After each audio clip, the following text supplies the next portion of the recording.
नमस्कार। कि बिहार में चुनाव संपन्न हो गया है और मंत्रालय का भी करीब करीब बंटवारा हो चुका है, लेकिन ज़्यादातर मंत्रालय भाजपा के पास हैं। जो बिहार के प्रमुख मंत्रालय है, जो प्रमुख खजाना है, वह भाजपा के पास है। और ये पहली बार देखा गया भाजपा और जेडीयू गठबंधन तकरीबन बिहार में 19 वर्षों से चला आ रहा है और 19 वर्षों के इस लंबे कार्यकाल में पहली बार भाजपा के पास गृह मंत्रालय गया है, क्योंकि भाजपा का पूर्ण प्लान था भाजपा का ही मुख्यमंत्री हो। और चुनावी रुझान में काउंटिंग जब शुरू हुआ और रुझान जब आने लगे तो भाजपा का तकरीबन 95-97 सीट पर बढ़ोतरी चल रही थी। तब उस समय भाजपा के मन में जो चल रहा था, भाजपा का जो कई सालों से आस लगाए हुए थे, उनका सपना को कहीं न कहीं मन ही मन वो देख करके गदगद हो रहे थे कि भाजपा की सरकार बनेगी बिना नीतीश कुमार के। अगर नीतीश कुमार भी होंगे तो भाजपा का मुख्यमंत्री होगा। भाजपा एक लंबे वर्षों के बाद अपनी सत्ता संभालेंगे, ऐसा कयास लगाया जा रहा था भाजपा परिवार की ओर से, भाजपा संगठन की ओर से। लेकिन जो काउंटिंग का आखिरी समय होता गया, आखिरी समय तक परिणाम जब आया तो भाजपा को मिला 89 सीट, यानी 101 सीट पर चुनाव लड़े थे। बिहार का सर्वश्रेष्ठ पार्टी भाजपा उभर कर आई, जो 89 सीट लाई है। और वहीं जेडीयू भी पीछे नहीं रही, जेडीयू भी पीछा करते करते तकरीबन 85 यानी 85 सीट जेडीयू ने लाई। अब 85 और 89 दोनों को मिला करके सरकार आसानी से बन रही है।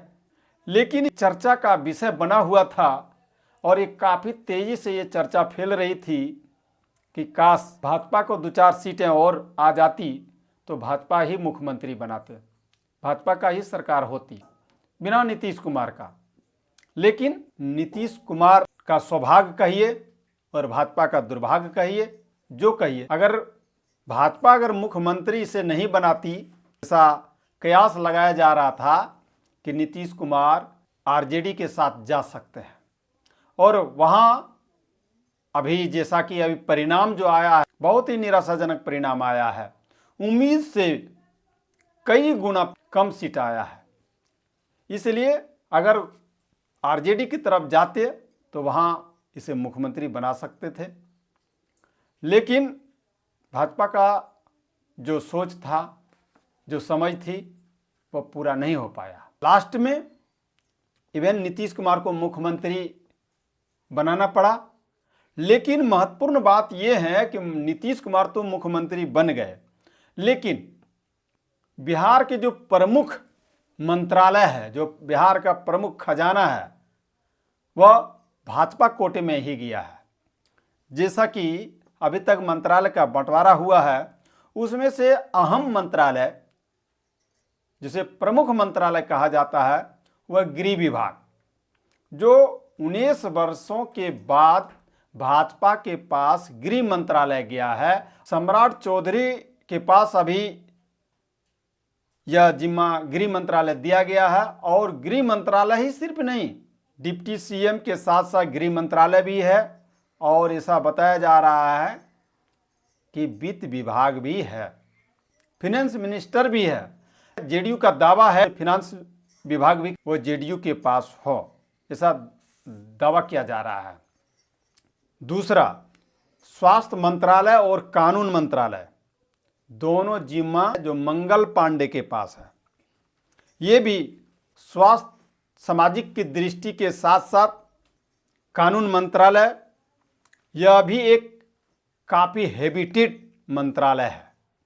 तीसरा, सड़क निर्माण, शहरी विकास अथवा आवास मंत्रालय, ये भी भाजपा के कोटे में है। सड़क प्लस शहरी विकास का मंत्रालय इंफ्रास्ट्रक्चर और विकास के हिसाब से ये काफ़ी संवेदनशील और महत्वपूर्ण यह मंत्रालय है। और चौथा, कृषि मंत्रालय। कृषि मंत्रालय ये भी भाजपा के कोटे में है, जो कृपाल यादव को जिम्मा सौंपा गया है। और यह मंत्रालय कृषि विभाग में काफ़ी बड़ा यह मुद्दा रहा है। इस हिसाब से ये मंत्रालय भी काफ़ी महत्वपूर्ण माना जाता है। सड़क निर्माण प्लस शहरी विकास अथवा आवास मंत्रालय नितिन नवीन के पास है, जो भाजपा कोटे में है। यह मंत्रालय काफ़ी हेबिटेड माना जाता है। और छठा, ऊर्जा मंत्रालय, जो विजेंद्र यादव को जिम्मा सौंपा गया है। विजेंद्र यादव जेडीयू कोटे से हैं। जेडीयू के ये कई बार ये मंत्री भी रह चुके हैं, विधायक भी रह चुके हैं। काफ़ी ये लंबे समय से जेडीयू में टिके हुए हैं और ये बिहार में कई मंत्रालय पर ये इन्होंने जिम्मेदारी पूर्ण अपना निर्वहन कर चुके हैं। इसलिए फिर से पुनः एक बार इस पर भरोसा जताया है। ऊर्जा मंत्रालय और वाणिज्य विभाग इन्हें सौंपा गया है।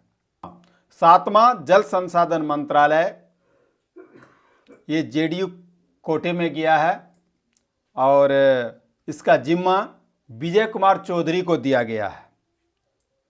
जल संसाधन मंत्रालय का जिम्मा विजय कुमार चौधरी को दिया गया है।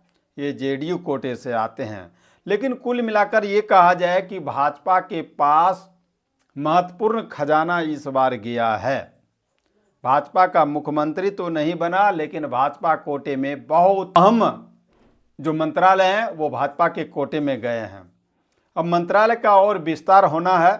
फिलहाल अभी मुख्यमंत्री और कई मंत्रियों का शपथ ग्रहण हो चुका है और 20 वर्षों के बाद ही कहा जाए तो भाजपा के कोटे में प्रथम बार गृह मंत्रालय गया है। और गृह मंत्रालय आप लोग जानते ही हैं, गृह विभाग के अंडर में लॉ एंड ऑर्डर आता है, कानून व्यवस्था आता है। इस प्रकार से ये महत्वपूर्ण बिहार के मंत्रालय है, जैसा कि अभी आपने सुना।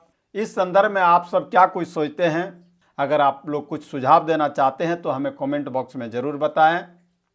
मेरे चैनल को सब्सक्राइब करें, वीडियो को लाइक करें। मिलते हैं नेक्स्ट वीडियो में, तब तक के लिए बहुत बहुत धन्यवाद, आभार।